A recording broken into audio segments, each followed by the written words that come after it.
स्वच्छता हर किसी को अच्छी लगती है। आप लोग देख पा रहे हैं ये कितनी सारी गंदगी जो है खरपतवार रूपी यहाँ पे दिखाई दे रही है। तो आज रविवार के दिन इसको साफ़ करने का प्लान है कि कम से कम विद्यालय के आगे जो इस प्रकार की गंदगी है उसको समाप्त किया जाए। और गड्ढा भी है जिसमें कोई भी जीव जंतु घुस सकता है। काफ़ी गहरा गड्ढा है, आप लोग देख सकते हैं ये काफ़ी गहरा गड्ढा है। पूरी माद हो रखी है, गुफा हो रखी है।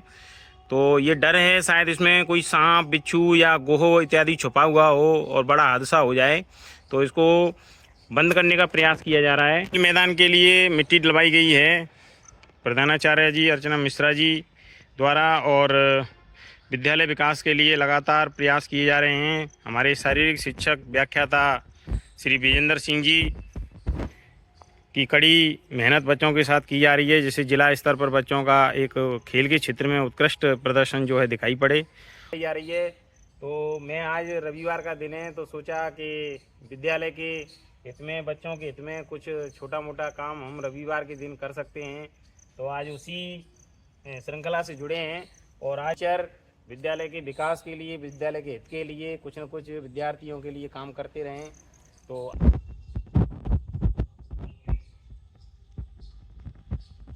आज इस स्वच्छता को करने का जिम्मा मैंने उठाया है, तो मैं कोशिश करता हूँ इसे आज ही निपटाया जाए और एक साफ़ सुथरे माहौल में बच्चों को जो है यहाँ पे खेल की सुविधाएं मिलें। तो करते हैं कोशिश। मित्रों, श्रमदान लोगों को अपने कौशल को बढ़ाने, नई चीज़ें सीखने और समाज पर सकारात्मक प्रभाव डालने का अवसर प्रदान करता है। श्रमदान समाज के विकास, समग्र विकास के लिए आवश्यक है, जिसमें व्यक्ति स्वयं भी शामिल है। श्रमदान की गतिविधियाँ लोगों को स्वच्छ वातावरण में रहने के लिए प्रेरित करती हैं। श्रमदान प्रत्येक नागरिक के मन में सरलता, विचारों की जटिलता से मुक्ति और स्वच्छता तथा हरित पर्यावरण के महत्व को विकसित करता है। एवं एक शिक्षक के लिए यह बहुत ही आवश्यक है, क्योंकि शिक्षक एक प्रतिमान की तरह होता है जो समाज में लोगों को प्रेरित करने और छात्रों को एक अच्छी शिक्षा देने का काम करता है। साथियों, श्रमदान करने से व्यक्ति का शरीर तो स्वस्थ रहता ही है, मन को भी संतुष्टि मिलती है। और कई प्रकार के जो विकार होते हैं शरीर के अंदर, अगर हम पसीना बहाते हैं तो उस पसीने के द्वारा वो कहीं ना कहीं से जो है बीमारी निकल जाती है। और हमें प्रतिदिन कुछ ना कुछ व्यायाम करते रहना चाहिए। यदि हम यदाकदा व्यायाम करते हैं या कोई श्रमदान करते हैं तो निश्चित रूप से शरीर को थकान होती है, और लगातार मेहनत करते रहते हैं कहीं ना कहीं, तो उसका फ़ायदा हम लोगों को मिलता है। ये पसीना जो है कहीं ना कहीं हम लोगों को एक प्रेरणा देता है कि हम जो है अच्छे कार्यों से, प्रकृति को संवर्धित करने के कार्यों से, संरक्षण करने के कार्यों से जुड़े रहें और मेहनत करते रहें। बच्चों के लिए एक शिक्षक का ये दायित्व होता है, कर्तव्य होता है कि वो बच्चों के हित के लिए जब भी उसे मौका मिले कुछ न कुछ नया करने का प्रयास जो है करते रहें। तो आइए। विद्यार्थी उस पौधे की तरह हैं जिनका विकास होना है। एक पौधे को मजबूत तना बनाने के लिए ठंडी, गर्मी, बारिश और धूप की ज़रूरत होती है। ऐसे ही विद्यार्थियों को भी श्रमदान कर अपने बदन को मजबूत करने की आवश्यकता है। श्रम करने की जो शक्ति है वह कहाँ से मिले, विद्यार्थियों में यह विकास कैसे हो, इसके लिए शिक्षकों को एक पहल करने की आवश्यकता है। श्रम करने से शरीर की प्रतिरोधी क्षमताएं तो बढ़ती ही हैं, साथ ही उन्हें ऊर्जा भी मिलती है। साथियों देखिए, वैसे तो सरकार के पास में बहुत सारे संसाधन हैं विद्यालय विकास के लिए, स्कूलों का मरम्मतीकरण के लिए, स्कूलों की सहाय सज्जा और विकास के लिए कई प्रकार के फंड जारी किए जाते हैं, जिनमें स्कूल ग्रांट फंड है, स्वच्छता अनुदान है। इसके अलावा और भी कई सारे व्यवस्थाओं को दुरुस्त करने के लिए बजट आते हैं। लेकिन सरकार के साथ में हम मिलजुल करके अगर स्वयं संसाधन नहीं बनेंगे तब तक हमारे स्कूलों का, हमारे सरकारी तंत्र का सुदृढ़ीकरण में समस्या रहेगी। हम सभी सरकार के नुमाइंदे हैं। इतना है, उद्देश्य इतना है कि मैं चाहता हूं कि मेरे अगर वीडियो को देख करके अगर एक दो साथी भी जो जवान हैं, युवा हैं, नए हैं, विशेषकर मैं उनसे उम्मीद करता हूं बुजुर्ग तो ये कि जॉइंट की समस्या है, पेन दर्द है, कई प्रकार की समस्याएं हैं, कोई अलग अलग प्रकार के रोगों से ग्रसित हैं। मैं उन शिक्षकों के लिए नहीं कहूँगा, उनके प्रति मैं सहानुभूति व्यक्त करता हूँ। उनका आशीर्वाद और सहयोग का आकांक्षी हमेशा हम लोग रहते हैं। लेकिन जो नए शिक्षक हैं, हम लोग चाहेंगे कि हम लोग ऐसी मुख्य धारा से जुड़ें, संसाधन बन करके सरकारी तंत्र का हिस्सा बने, दिल से हिस्सा बने और सरकारी तंत्र में एक संसाधन की तरह मानवीय संसाधन के रूप में हम लोग अपनी महती भागीदारी अदा करें। इसी भावना और उद्देश्य को लेकर के हम लोग इस प्रकार की जो मेहनत है, जैसे मैदान का सुदृढ़ीकरण करवाना है, मिट्टी डल गई लेकिन उसके लिए हमें मजदूरों की आवश्यकता पड़ेगी। विद्यालय के पास इतना फंड नहीं है कि हम लोग जो है इतना सारा फंड ला करके और मजदूर लगा करके जो है विद्यालयों का दुरुस्तीकरण और ये सारी चीज़ें जो कर पाएँ। लेकिन कुछ भागीदारी हम लोग सामुदायिक सहभागिता को बढ़ावा दे करके अपने लेवल पे पहल करनी पड़ेगी पहले, तो निश्चित रूप से हम उसमें कामयाब होंगे। और पसीना जो है अगर हमारे शरीर से निकलता है तो मैं सही बता रहा हूँ मित्रों, ये समझिए कि हमारे शरीर से पसीना निकलने का मतलब है कि हम लोग कहीं ना कहीं जो है बीमारियां हमारे शरीर से बाहर निकल रही हैं। मेहनत करते रहें और चेहरे पे खुशी और ताजगी रखते रहें और लगातार अच्छे जो कार्य हैं, सरकार का जो तंत्र है, संसाधन है, उनको मजबूती करने में अपना योगदान देते रहें। जय। मित्रों, सामान्य परिस्थितियों में लोग दान शब्द का एक ही अर्थ निकालते हैं, दूसरों को कोई वस्तु या धन देना। परंतु गायत्री परिवार के संस्थापक और संरक्षक पंडित श्रीराम शर्मा आचार्य ने दान शब्द से श्रम, समय तथा अंश को जोड़कर उसका महत्व कुछ यूं बढ़ाया कि आज गायत्री परिवार जैसा बड़ा संगठन खड़ा हो गया। आज गायत्री परिवार द्वारा विद्यालयों में संस्कार सृजन का कार्य बड़े पैमाने पर किया जा रहा है। गायत्री परिवार से जुड़कर संस्कृति संवर्धन और अच्छे कार्यों के प्रति हम जुड़ सकते हैं।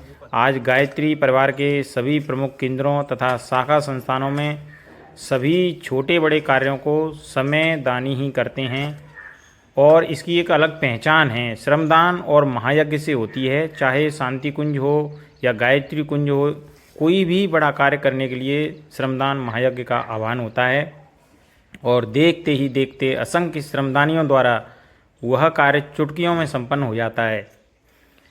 मित्रों, विद्यालय हो या स्कूल हो, कॉलेज हो या अन्य जगह, महायज्ञ गुरुकुल परंपरा को भी दर्शाता है। जिस प्रकार वैदिक काल में शिष्य गुरुकुल आश्रमों में मिलजुल कर आश्रम की देखभाल किया करते थे, वैसे ही जो छात्र हैं स्वेच्छा से इस महायज्ञ में हिस्सा लेने का अवसर अगर उन्हें मिलता है तो ज़रूर लेना चाहिए।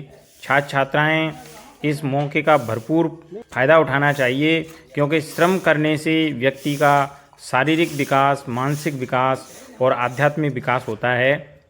हम एक शिक्षक होने के नाते अपने विद्यार्थियों में श्रम के महत्व के प्रति, उनके श्रमदान करने के प्रति उनको कुछ सिखा सकें, उसके लिए स्वयं एक प्रतिमान की तरह कार्य करने की आवश्यकता है। और श्रमदान करने से व्यक्ति हर क्षेत्र में अपने आप को आगे बढ़ाने में, अपने राष्ट्र के निर्माण में, अपने विद्यालय के निर्माण में, अपने विद्यालय के विकास में एक शिक्षक बहुत अच्छा जो है कार्य कर सकता है।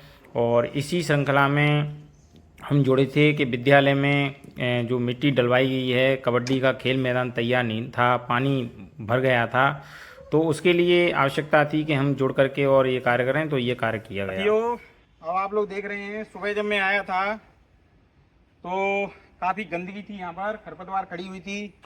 हमारे जो नए नए पेड़ पौधे हमने लगाए हैं, काफ़ी हरियाली हो गई है और सरकार की मंशा भी है कि हम वृक्षारोपण अभियान में अपनी सक्रिय साझेदारी निभाएं, भूमिका निभाएं और सरकार का जो एक बहुत बड़ा महत्वाकांक्षी योजना है उसमें हम लोग अपना योगदान दें। तो आज अकेला ही था, लेकिन मोटिवेशनल रूप से मेरे साथ में हमारे चतुर्थ श्रेणी कर्मचारी श्री राजकुमार जी भी हमारे बीच में मौजूद रहे और उन्होंने मेरा काफ़ी उत्साह बढ़ाया। बोले, भाई साहब मैं काम तो नहीं कर सकता, लेकिन आपका मनोबल बढ़ाने के लिए मैं तैयार हूँ, मैं बीमार रहता हूँ। तो मैंने भी उनको हतोत्साहित नहीं किया, मैंने कहा आपका इतना सहयोग मेरे लिए काफ़ी है। और ये पूरी की पूरी विंग जो आप देख रहे हैं, ये पूरी की पूरी विंग जो एकदम साफ सुथरी हो गई है और एक बार मैं चाहूँगा इसको भी दिखा दें, मैदान को भी। ये जो मैदान है बच्चियों के लिए, ये भी पूरा लगभग तैयार होने पे आ गया है और बहुत जल्द कल इसमें हमारी बच्चियों का मैच होगा। हम प्रयास हैं, थोड़ा वर्कलोड थोड़ा ज़्यादा है, छाले भी पड़ गए हैं, देखो ये छाला भी पड़ गया है हाथों में, काफ़ी सारे 3-4 छाले पड़ गए हैं, लेकिन इनमें जो चुभन सी हो रही है वो काफ़ी मिठास है। उस चुभन में भी बहुत अच्छा लग रहा है कि हम बच्चों के लिए जो है ये छाले वगैरह ये सब सही हो जाते हैं, कोई ज़्यादा बड़ी बात नहीं है। तो हम लोग पर्यावरण संरक्षण की ऐसी पहल हैं, स्वच्छता की पहल हैं, एक अच्छे शिक्षक का जो दायित्व है उसको करते रहें, अन्य शिक्षकों को मोटिवेट करते रहें। मैं मेरे युवा शिक्षक मित्रों को कहना चाहूँगा कि हम लोग सरकार के साथ में कदम से कदम मिला करके उनकी योजनाओं को क्रियान्वित करने में अपना महत्वपूर्ण योगदान दें, भागीदारी निभाएं। ज़रूरी नहीं है कि हम ये सारी चीज़ें पुरस्कार के लिए करें। हम लोग, ऊपर वाला हमको देखता है, माँ सरस्वती का पावन प्रांगण हमको देखता है, बच्चे हमको देखते हैं, हम शिक्षक हैं, हम लोग जो है हमको पूरा राष्ट्र निर्माता की संज्ञा दी जाती है। तो हमारा ये दायित्व बनता है कि हम सोसाइटी में कुछ ऐसा करें कि लोग कहें कि यार वो टीचर जो है बहुत अच्छा करता है और लोग उससे प्रेरित होकर के कुछ नया करें। बस इसी मंशा को लेकर के इस तरीके की वीडियो जो है हम लोग आप लोगों के बीच बनाते रहते हैं। साथियों, कल कबड्डी का मैच होगा और ये मैदान का समतलीकरण किया गया है और काफ़ी अच्छा ग्राउंड जो है मिट्टी डाल करके और बनाने का प्रयास किया गया है। कल यहाँ पे मैच होंगे तो आपको मैच की कुछ झलक जो है वो हम दिखाने का प्रयास करेंगे। आज समतलीकरण का कार्य लगभग पूरा हो चुका है, छोटा मोटा रहा है, उसको व्यवस्थितीकरण कर लिया जाएगा थोड़ी देर में। धन्यवाद। गहरी खामोशी सागर की सीख धैर्य की देती है, गहरी खामोशी सागर की सीख धैर्य की देती है, मेहनत से बंजर भूमि पर भी तो होती खेती है, मेहनत से बंजर भूमि पर भी तो होती खेती है। कितना गहरा हो अंधकार, प्रकाश उसे हर लेता है, परिस्थितियाँ श्रम से व्यक्ति अपने बस में कर लेता है। मित्रों, यह सच है कि मेहनत करने वाले जो लोग होते हैं वह अपने श्रम के बल पर आगे बढ़ते हैं। सो जाते हैं फुटपाथ पर अखबार बिछाकर, सो जाते हैं फुटपाथ पर अखबार बिछाकर, मजदूर कभी नींद की गोली नहीं खाते।